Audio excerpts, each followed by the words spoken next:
Welcome back to Bunny Trails, everyone. I'm Shauna Harrison. And I'm Dan Pugh. We have a cold open today because this week we bring you a retro episode.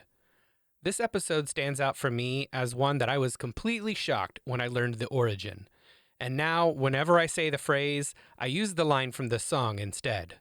You'll get pie in the sky when you die. Pie in the Sky is episode 230 and first aired April 10th, 2024. Before we jump into it, we want to give special thanks to Mary Halsig Lopez, Pat Rowe, and all of our patrons. We could not make this show without you. And for the rest of you, it's free to join the community. We are on Patreon. That's patreon.com/bunnytrailspod. And JGP, thank you for your continued support.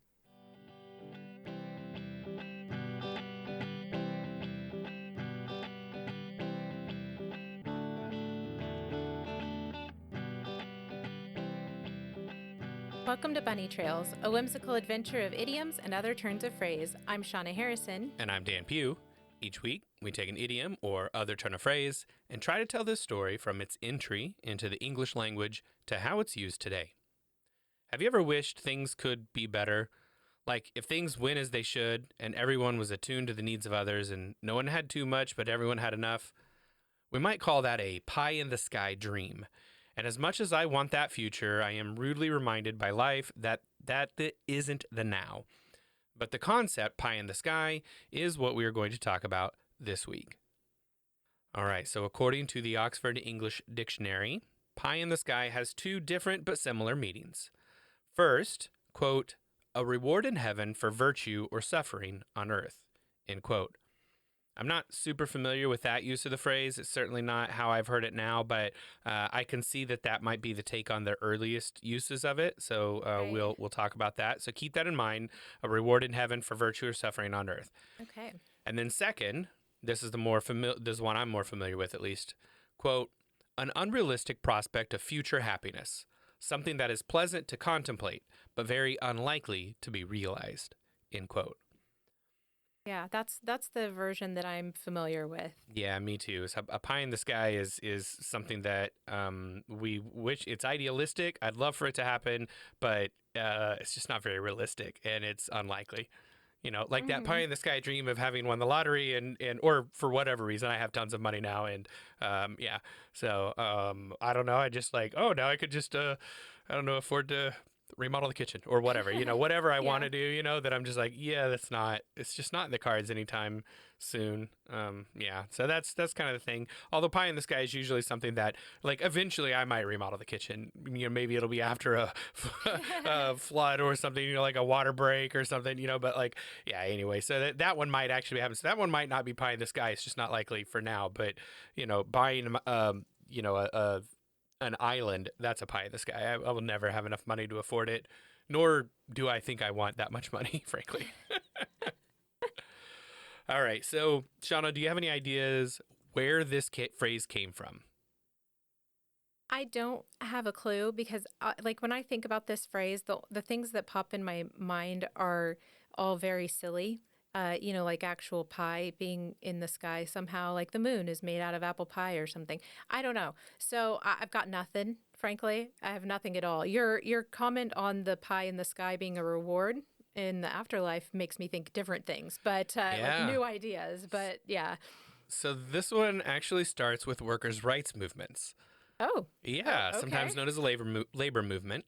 And there's been a long tradition of workers using songs to get them through the grueling work, often for little or no pay, as far back as the human trafficking movements known in the U.S. as slavery, where predominantly black slaves sang songs, oftentimes from the Old Testament, to help them get through the horrors of their life. So this phrase seems to have been coined in one such workers' rights style song, but this was in the early 1900s. The song is called The Long-Haired Preacher, and then later it was switched to be called The Preacher and the Slave. The song was a parody song, which is a song that uses the tune but changes the words to make it funny or to make fun of something or to make it satirical, right, to call attention to something. So this parody is one of the Salvation Army's hymns, Sweet By and By. and it mocked the Salvation Army's focus on preaching comfort in the afterlife instead of assisting people in the now. So this is where pie in the sky comes from. This idea of, in this case, it was the Salvation Army, but it could have, frankly, it could have been any religion, or as far back as we can think of people touting the benefits of the afterlife, and even though they may not be doing anything to help people in the right now. Okay. So the author of the song, Joe Hill, called actually the Salvation Army the Starvation Army in the song, because they were so focused on telling people what they would have in heaven, but they weren't putting any efforts into feeding people or helping them get through the day to day or helping them live life now. So that was a frustration, and that is what the author of the song, Joe Hill, that's what he called them, and that's what he was reading about. So here is the opening line and chorus of this song, 1911. Quote, "Long-haired preachers come out every night, try to tell you what's wrong and what's right. But when asked about something to eat, they will answer in voices so sweet. You will eat by and by in that glorious land above the sky. Work and pray, live on hay, you'll get pie in the sky when you die." End quote. As you were reading that, I feel like I've heard it, Well, I but mean, you've definitely heard the hymn, I I'm know I've sure. heard it, yeah, but I feel like I've even heard those words. But that is just really interesting. Yeah, wow, what a fascinating background for that. Yeah, it would never would have crossed my mind that it comes from labor movements and the frankly just disconnect between some of the religious groups at the time who thought they were doing the right things by preaching eternal salvation, but it was coming at the cost of not doing anything for the starving in front of them. You Right. know, This so is like I'm when you were talking about this idea anyway of the pie in the sky, like you get a reward in heaven. I was just thinking about Job, and I'm like, man, he must have gotten like a whole room full of pies or something. Like, I don't know. I don't know. maybe.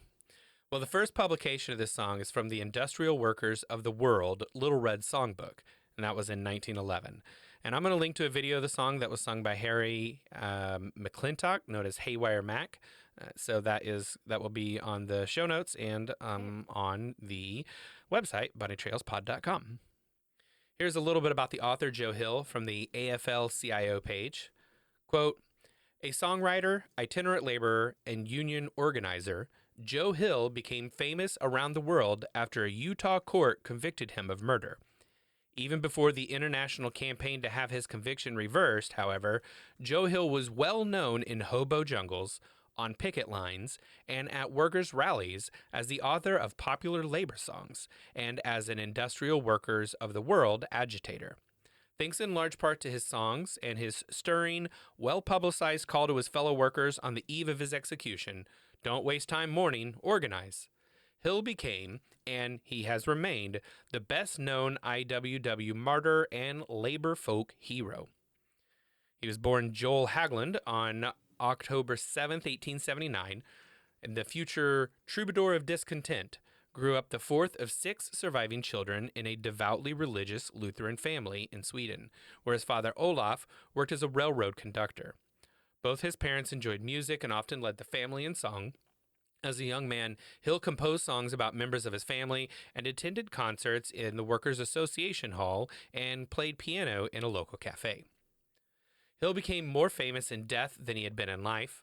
To Bill Haywood, the former president of the Western Federation of Miners and the best-known leader of the IWW, Hill wrote, "Goodbye, Bill. I die like a true rebel. Don't waste any time mourning. Organize. It's 100 miles from here to Wyoming. Could you arrange to have my body hauled to the state line to be buried? I don't want to be found dead in Utah." Apparently, he did die like a rebel. A member of the firing squad at his execution claimed that the command to fire had come from Hill himself. End quote. Wow. I What? mean, I want the guts if I'm being executed by a firing squad for something that I am proud to have done or know that I'm being used as a pawn or something, where I'm like, this is unjust regardless of whatever the situation is.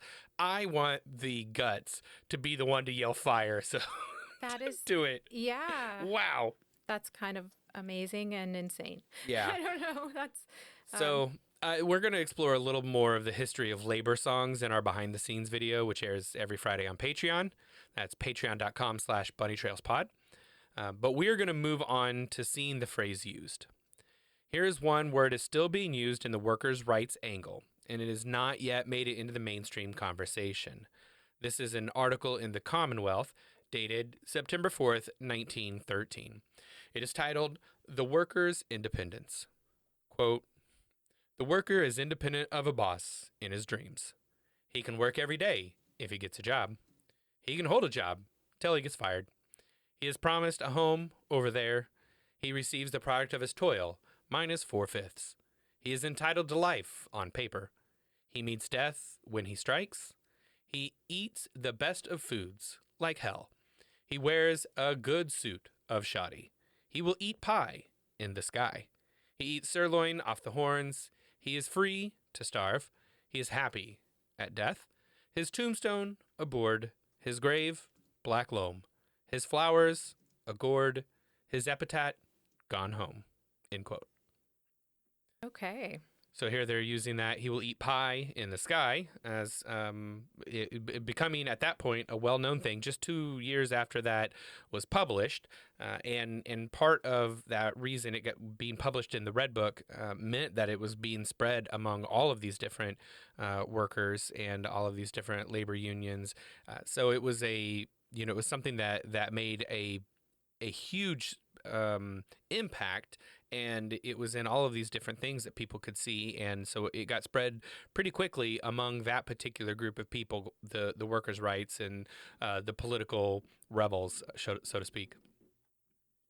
I think that's really interesting, and in the way that that is written there, those are all kind of those, phrase with a rejoinder, or it's like a kind of that question of it's starting with a statement and then completely countering with the changing the statement and the meaning of it, and that's really interesting.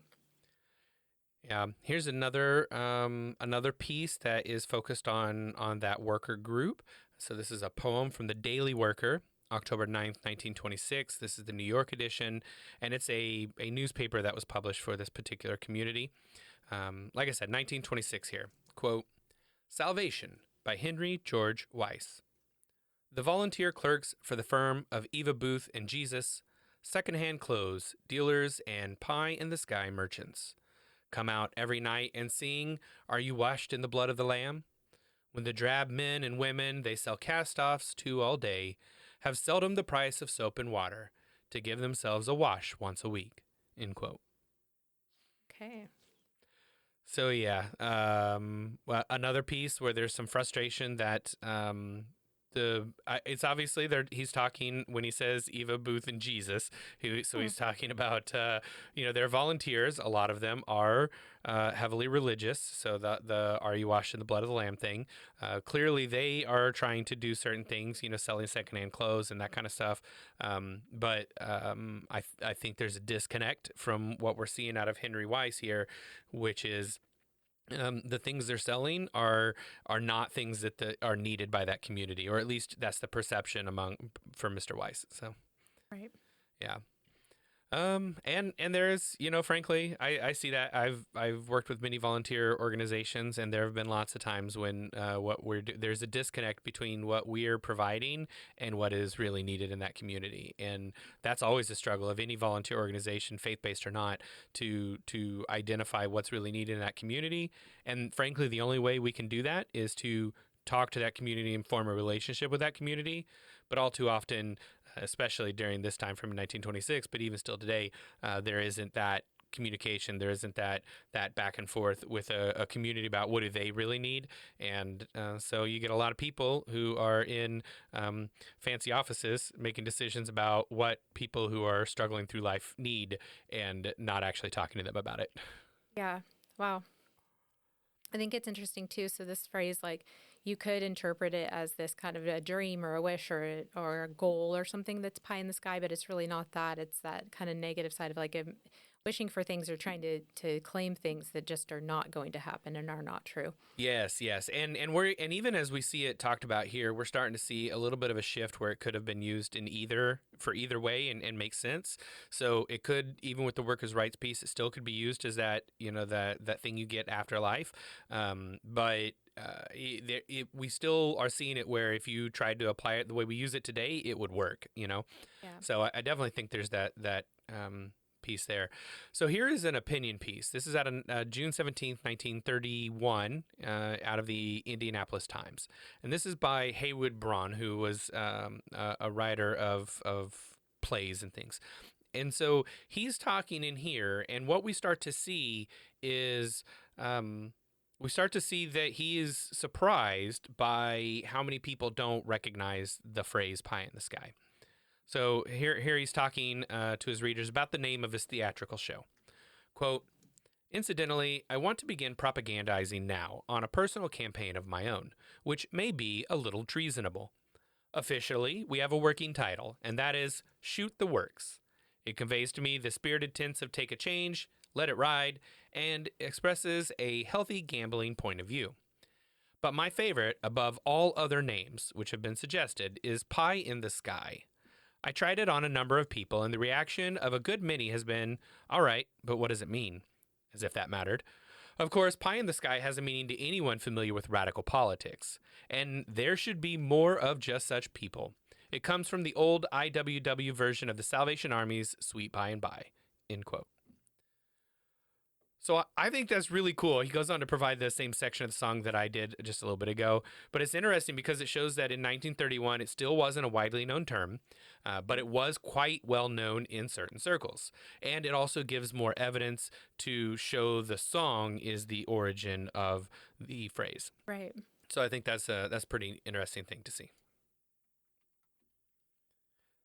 All right. After this, we definitely start seeing it appear in places where there's no explanation. It's in widely read newspapers and things like that. So by the 1940s, we're definitely seeing it used as its own standalone, not referring back to religion or workers' rights necessarily. Here's an example of that. This one is from the Key West Citizen, July 9th, 1947, and seems to suggest the author thinks his readers will get the pun based on the title. Quote, nickel pie, not in sky, nets high, end quote. So there's the story is about Liddell Sims. The story is by Liddell Sims, and it is about M.F. Keithley of Memphis, Tennessee, who was about to lose his job at the local Ford plant. And he thought of the idea to sell the little muffin-sized pies his wife made him every day, which didn't cost a whole lot, and everybody really liked them. Every once in a while, somebody would try one, and they thought it was great. So he had the idea. He's about to lose his job anyway, and he's like, hey, what if we made these pies? And it was wildly successful, hence the headline. And they sold them for 5 cents each, a nickel. So the nickel pie, but the pie is not in the sky, and it nets high. He made good money out of it. So there is that. I think that's a clever pun in that title. I know from the journalist I know, Shauna, I know have said the same thing, that every journalist I know loves when they get to make a pun or a silly funny thing in a headline. So this Liddell Sims definitely took that opportunity. But yeah. So, but at that point, when you're using it in a pun, I mean, you are quite clearly, expecting everybody to get the joke, or at least a lot of people to get it. Right. Yeah. Yeah. All right. Here's one where we know the meaning is clearly widespread. There's no question about it, as it's showing up in advertisements.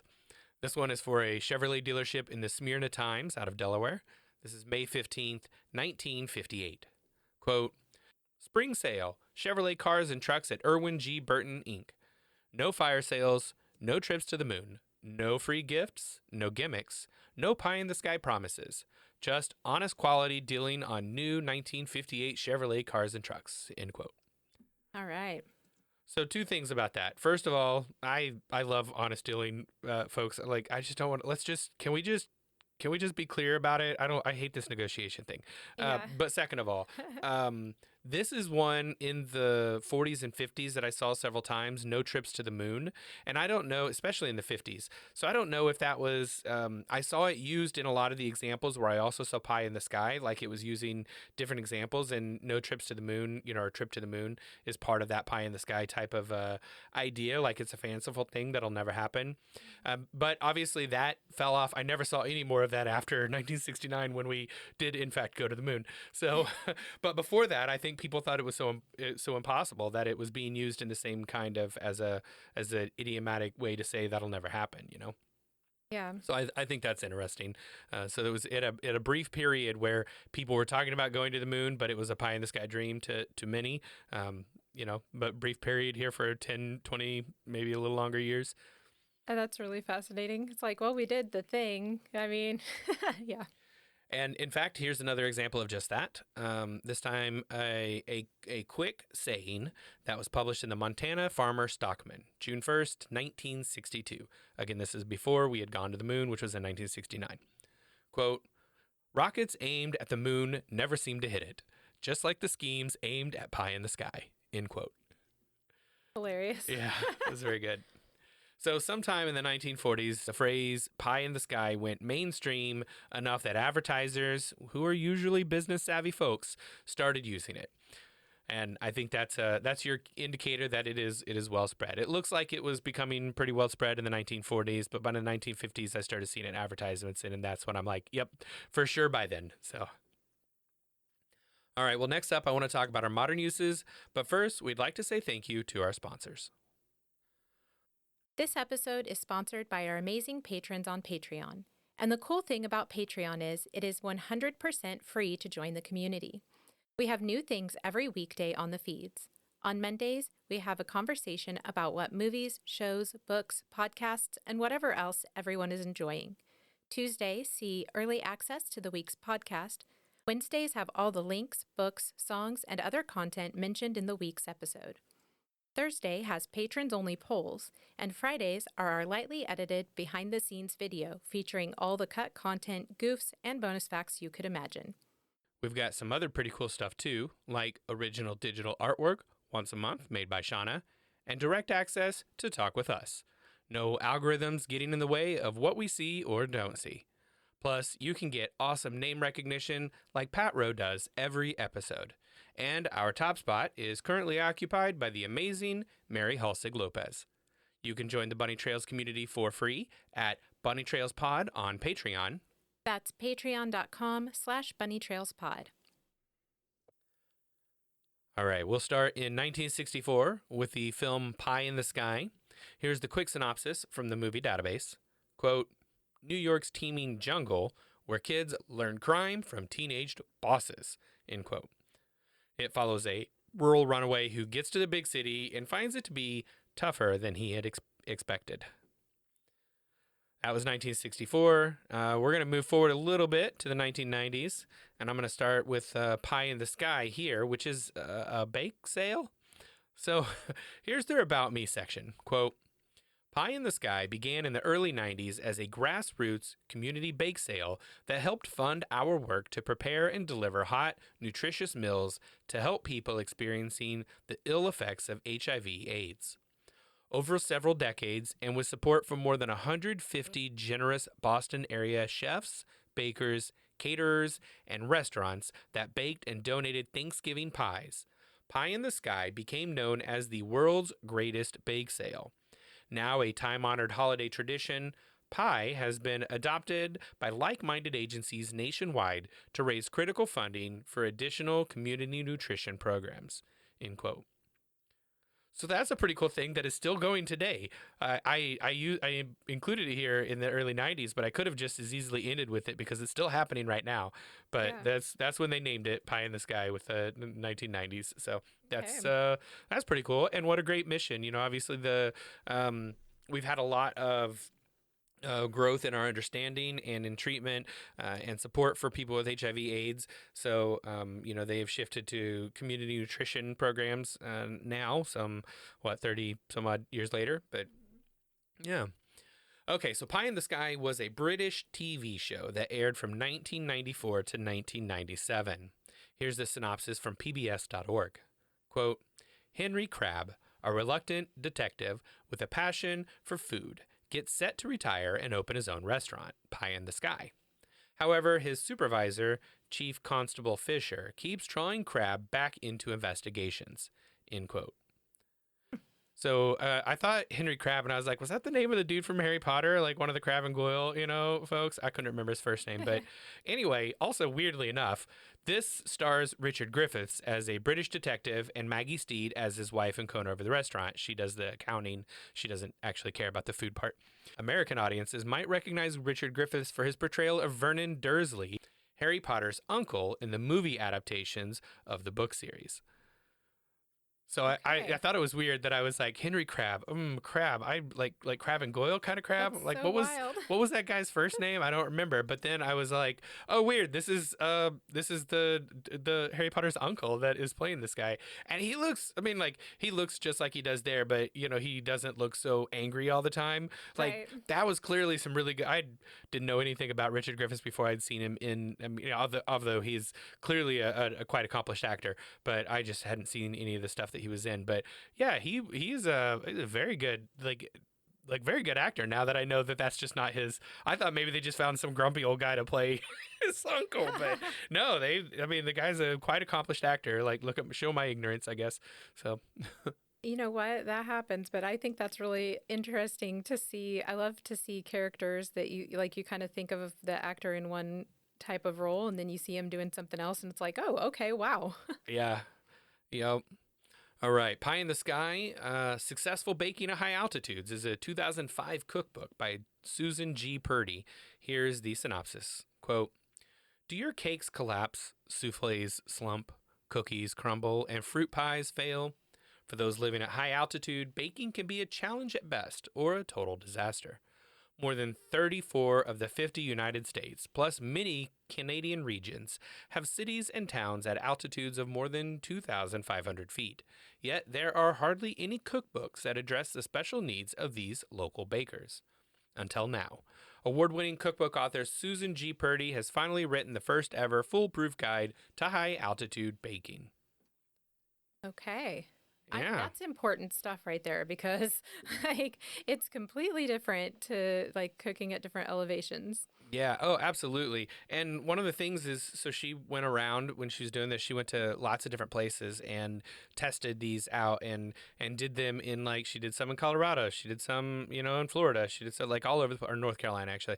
But so she went around so that she was doing them and tested all of these at different. At different altitudes. So the interesting, like one of the things that the synopsis goes on to say is that she has been there and done that quite literally because she really did go around and test all these in different That's places. awesome. All right, one more. This is Pie in the Sky, which is a 2019 children's book by Remy Lai. Here's a synopsis from the publisher. Quote, when Jingwen moves to Australia, he feels like he's landed on Mars. Making friends is impossible since he doesn't speak English, and he's stuck looking after his little brother, Yingao. But Jingwen knows how to make everything better. If he can just make all of the cakes on the menu of the bakery his father had planned to open and complete the dream he didn't have time to finish, then everything will be okay. Sure, he'll have to break his mother's most important rule about not using the oven when she's at work, keep his little brother from spilling the secret, and brush up on his baking skills, but some things are worth the risk.